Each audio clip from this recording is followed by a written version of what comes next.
Halo teman-teman semua, balik lagi bersama saya Cindy Marcella atau biasa disapa dengan Inyong di podcast Gis Education. Nah, di podcast kali ini kita akan berdiskusi tentang tema kekerasan, krisis, dan bentuk-bentuknya dalam keluarga dan mampu memahami tentang keluarga dan kebijakan yang berlaku dalam rumah tangga. Nah, apa sih kita bahas tema ini? Karena pada era pandemi ini tahun 2020 kemarin, Komnas Perempuan mencatat adanya lonjakan angka yang cukup signifikan terkait dengan KDRT. Tercatat ada hampir 300.000 perkara kekerasan terhadap perempuan dan 79% diantaranya adalah kekerasan domestik atau KDRT.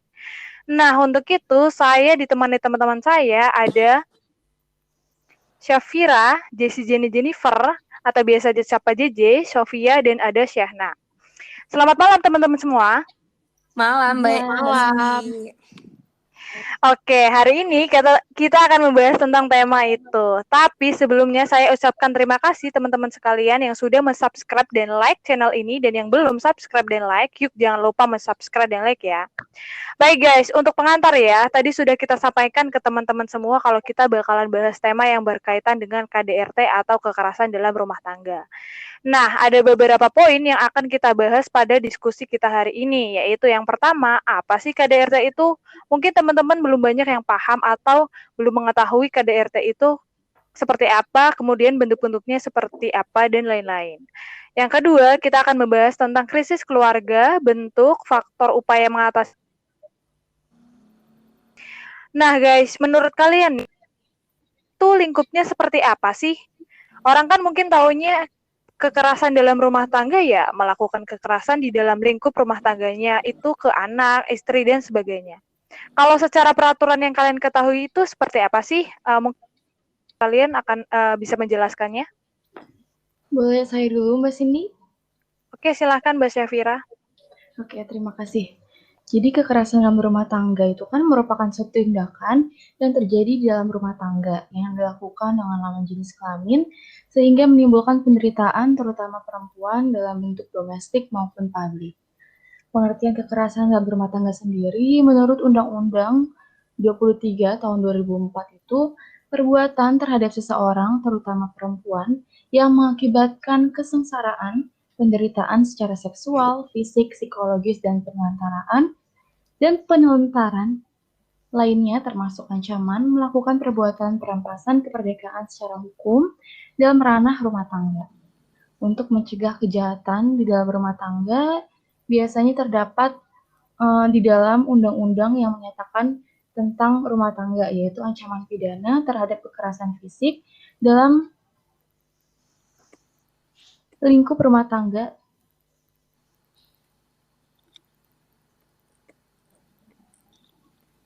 Untuk mencegah kejahatan di dalam rumah tangga, terdapat undang-undang yang menyatakan tentang rumah tangga, yaitu ancaman pidana terhadap kekerasan fisik dalam lingkup rumah tangga, pidana penjara paling lama 5 tahun atau denda paling banyak 15 juta, yang diatur di pasal 44 ayat 1 UU KDRT.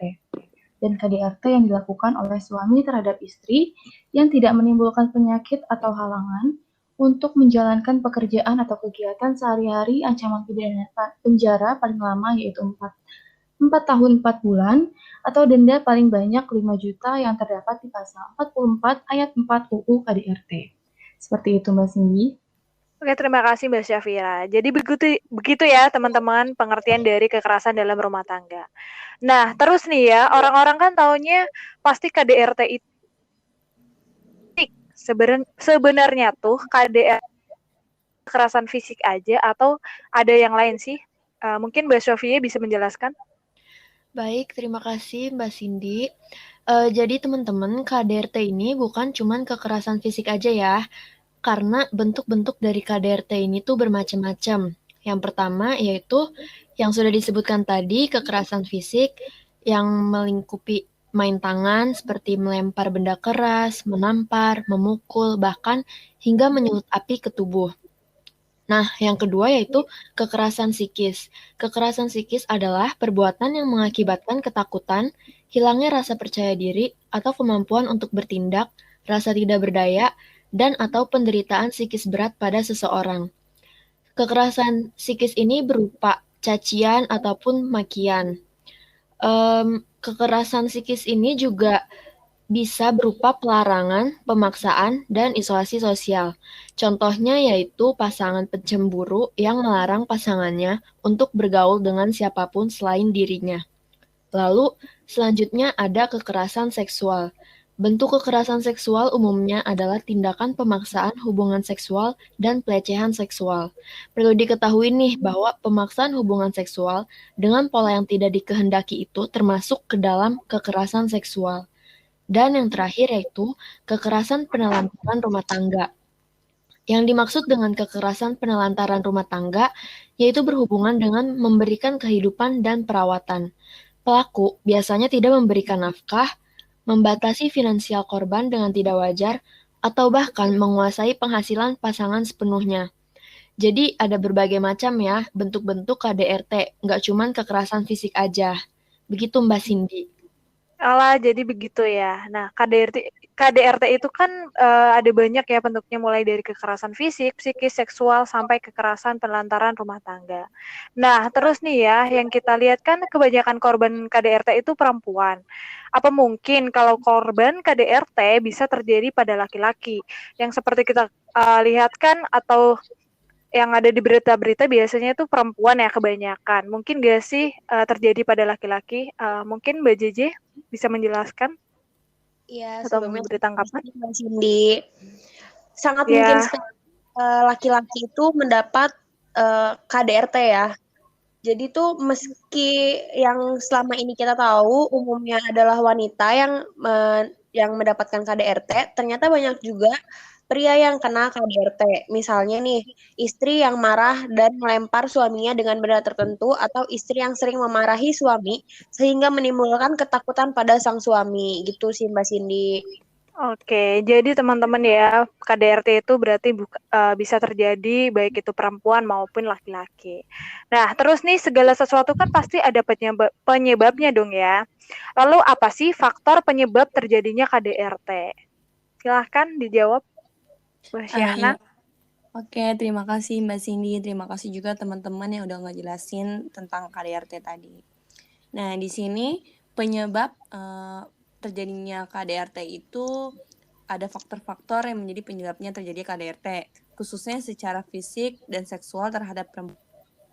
Nah, berdasarkan hasil survei pengalaman hidup perempuan nasional pada tahun 2016, mengungkapkan terdapat 4 faktor penyebab terjadinya kekerasan fisik atau kekerasan seksual terhadap perempuan yang dilakukan oleh pasangan, yaitu faktor individu, faktor pasangan, faktor sosial budaya, dan faktor ekonomi.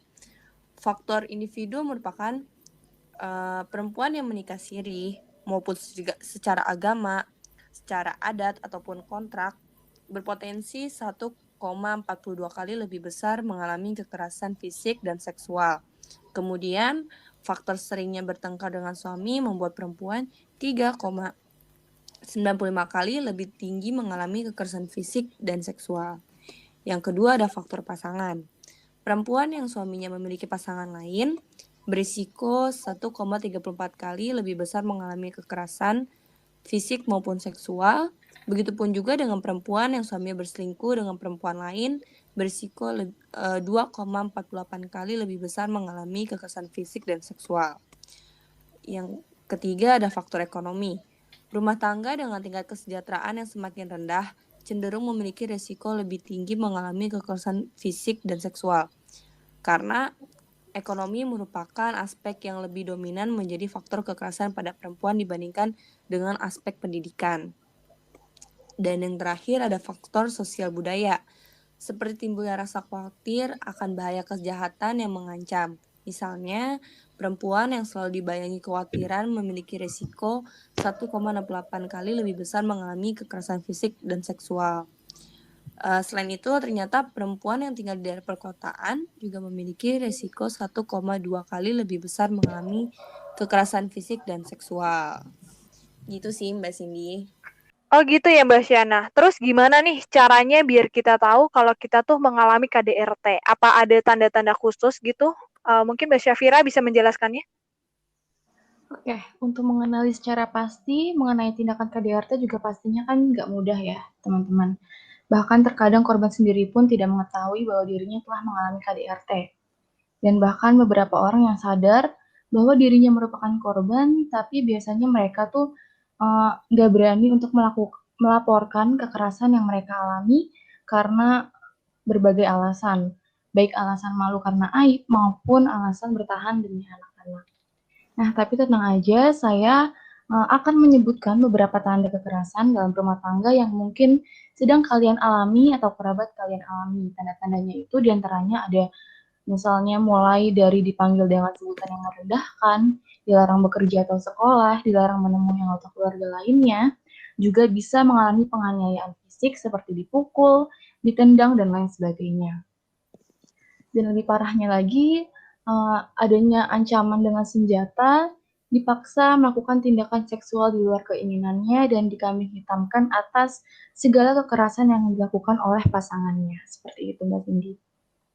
Oke, jadi buat teman-teman ya yang mungkin mengalami tanda-tanda yang udah disebutin oleh Mbak Safira, jangan ragu untuk cari pertolongan ya.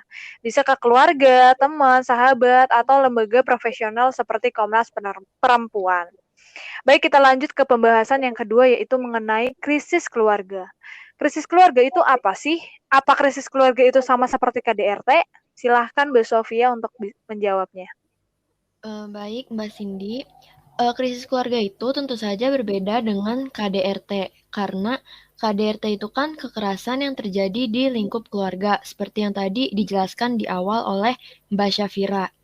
Nah, sedangkan krisis keluarga ini merupakan suatu keadaan keluarga yang sudah tidak lagi harmonis dan tidak berfungsi sebagaimana mestinya dalam keluarga yang diakibatkan oleh antar anggota keluarga itu sendiri atau faktor eksternal yang terlibat dalam anggota keluarga. Jadi sangat jelas ya perbedaannya antara krisis keluarga dan KDRT. Oh, jadi berbeda ya krisis keluarga dan KDRT itu. Terus bentuk-bentuk dari krisis keluarga itu seperti apa? Karena masih banyak atau banyak teman-teman yang belum tahu nih tentang krisis keluarga. Bisa dijelaskan, Mbak Jessi? Ya, jadi bentuk-bentuk krisis keluarga itu ada 5. Yang pertama ada ketidaksahan atau kegagalan peran.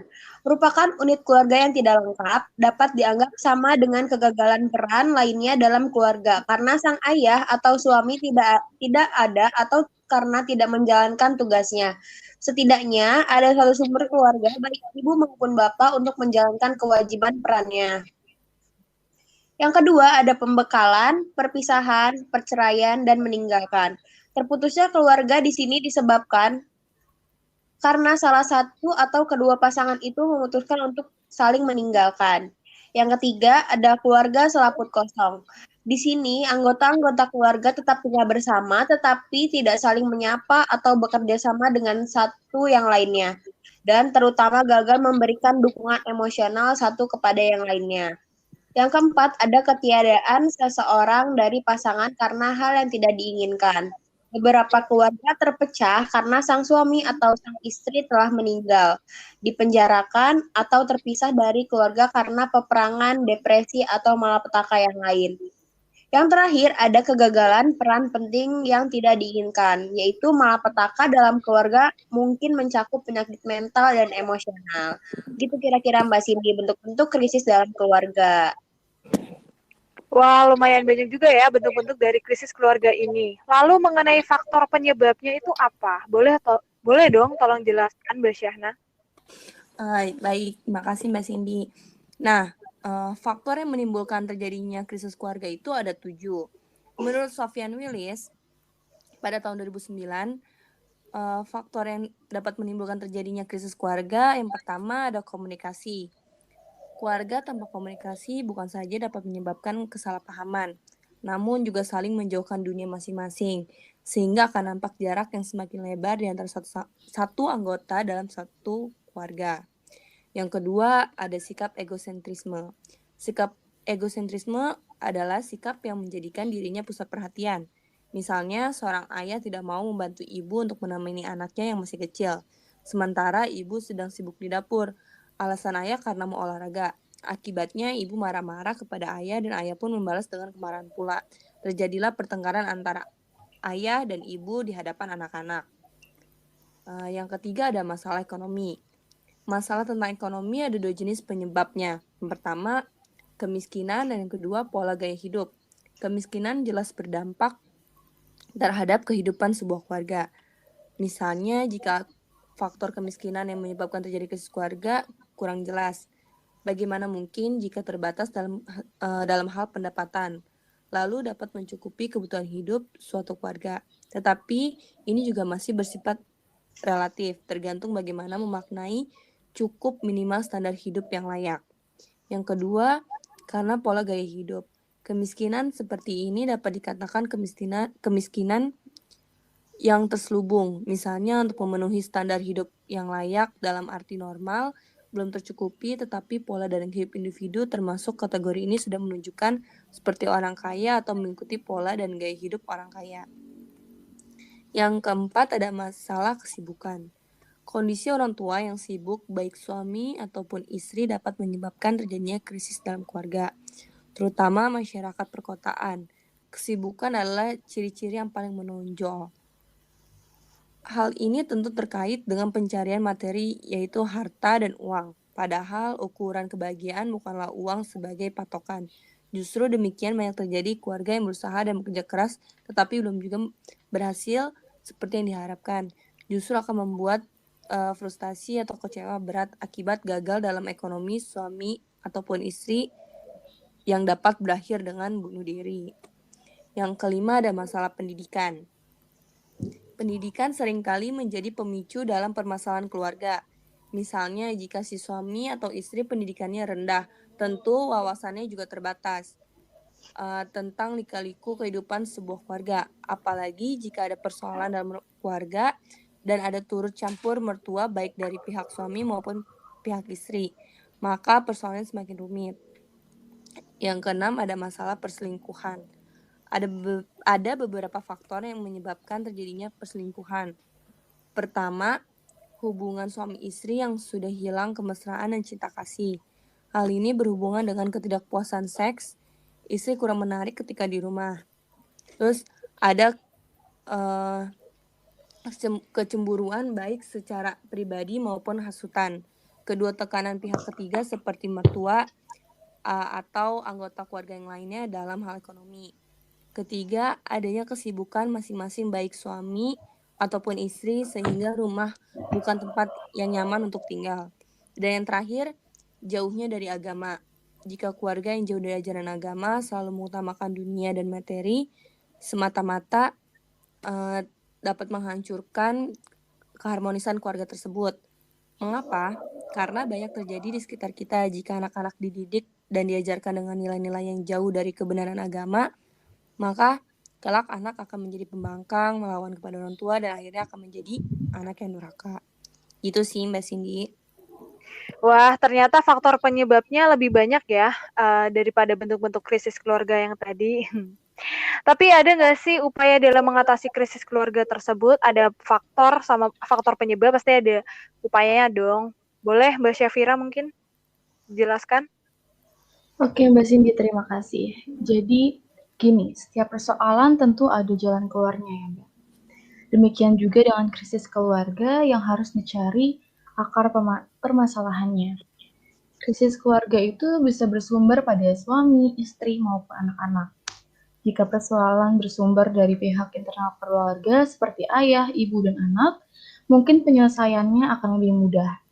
Akan tetapi jika bersumber pada pihak eksternal, maka persoalannya biasanya akan menjadi lebih sulit. Ada pun beberapa cara yang bisa digunakan untuk mengatasi krisis keluarga, yaitu yang pertama, punya banyak waktu di rumah. Yang kedua, selalu menciptakan suasana yang harmonis, penuh kasih sayang dan perhatian. Yang ketiga, kedua orang tua seharusnya memiliki pengetahuan tentang psikologi anak dan remaja, serta cara-cara membimbing anak. Selain itu juga dapat dilakukan dengan cara konseling keluarga. Ada dua pendekatan, yaitu yang pertama ada pendekatan individual, yang disebut juga individual counseling, yaitu upaya untuk menggali emosi, pengalaman, dan pemikiran klien. Yang kedua ada pendekatan kelompok, yaitu diskusi dalam keluarga yang dibimbing oleh konselor keluarga. Seperti itu, Mo. Oke, jadi kalau teman-teman ada yang mengalami krisis keluarga, bisa mengatasi dengan cara yang tadi udah dijelaskan oleh Mbak Syafira, seperti konseling, menciptakan suasana yang harmonis, dan sebagainya. Terus nih, kalau ada krisis keluarga, pasti berdampak dong kepada anak. Nah, apa aja sih dampak krisis keluarga terhadap perilaku anak, Mbak Syafia? Betul banget, pastinya ada dampak dari krisis keluarga terhadap perilaku anak. Seperti yang kita ketahui nih, kan pasti ada berbagai macam perilaku manusia di muka bumi ini. Ada yang berperilaku sesuai dengan nilai-nilai agama dan budaya yang dianutnya, tetapi banyak juga yang melanggar nilai-nilai agama dan budaya yang dianut oleh individu tersebut. Nah, perilaku menyimpang dari seseorang dapat terjadi disebabkan berbagai faktor antara lain lingkungan, bawaan, dan faktor keadaan. Faktor lingkungan ini meliputi lingkungan keluarga, lingkungan teman, dan lingkungan masyarakat luas. Seseorang yang dibesarkan pada lingkungan keluarga yang tidak harmonis sering terjadi percekcokan dan tindak kekerasan akan mendorong anak-anaknya tumbuh menjadi manusia yang kurang sehat. Sehingga saat mereka remaja, pemuda, bahkan orang dewasa besar kemungkinannya cenderung menunjukkan perilaku yang menyimpang. Jadi, dampak perilaku pada anaknya ini yaitu perilaku yang menyimpang yang disebabkan oleh krisis keluarga tersebut. Jadi gitu ya, teman-teman, di dalam KDRT dan krisis keluarga pastinya ada beberapa bentuk, faktor, upaya, dampak, dan lain-lain yang sudah dijelaskan oleh teman-teman yang ada di sini. Nah, podcast kali ini tujuannya yang pertama untuk memberikan pemahaman bersama, kedua sekaligus kita menghimbau untuk teman-teman sekalian kalau seandainya melihat kejadian seperti itu, apa yang kita lakukan ya minimal kita bisa memberikan edukasi kepada korbannya, kepada orang-orang sekitar, supaya ini tidak terulang karena ya bagaimanapun juga itu bagian terdekat dari lingkup keluarga kita, maka harusnya bisa kita hindarkan. Nah, mungkin ada yang mau disampaikan dari kalian sebagai closing terkait dengan KDRT? Saya deh boleh, Mbak Oke, Cindy. silahkan Mbak JJ. Iya, kalau dari saya pribadi sih, saya lebih baik untuk menghimbau aja ya, dan menyarankan, apalagi khususnya nih kita sebagai mahasiswa yang nantinya akan mengalami pernikahan. Jadi kalau udah tahu ada undang-undangnya ya jangan sampai kita jadi pelaku dan jangan juga kita sebagai korban. Amit-amit ya jangan sampai kita jadi korban.